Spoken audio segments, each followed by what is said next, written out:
யாராவது நம்ம பரியாசமா இகழ்ச்சியா பேசிட்டா கோபம் வருது இல்ல, என்ன பார்த்து என்ன வார்த்தை சொல்லிட்டாங்க அப்படின்னு நம்ம உயரத்திலையும் சொன்னவங்களை மட்டமாகவும் வச்சு கோபப்படுவோம். அல்லது நான் இப்படிப்பட்ட நிலைமையில இருக்கிறதால தான் இப்படி சொல்லிட்டாங்க அப்படின்னு நம்மை தாழ்வாக வச்சும் கோபப்படுவோம். இயேசு சிலுவை பாடுகளை நம்முடைய பாவத்துக்கான தண்டனையாக ஏற்றுக்கொண்டார். இயேசுவை அடிச்சாங்க, அவர் மேல துப்புனாங்க, மற்றவங்களை ரசித்தான்ல, தன்னைத்தான் ரசித்துக்கிட்டு பார்க்கலாம் அப்படின்னு தலையை துலுக்கி பரியாசம் பண்ணாங்க. இயேசு கர்த்தர் மனிதனாக வந்து பிறந்தாரு. அவர் 100% கடவுள், 100% மனிதன்.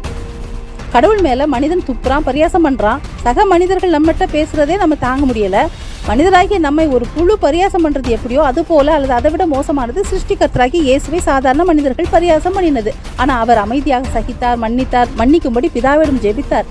இதுதான் இயேசுவின் சுபாவம். இயேசு கிறிஸ்துவின் சுபாவம் நமக்குள்ளும் வேணும். இயேசுவை போல ஆகணும், அவர் போல மன்னிக்கணும். பகை, கசப்பு, விரோதம் எல்லாத்தையும் நம்ம மனசை விட்டு எடுத்துட்டு இயேசுவை போல ஆவோம்.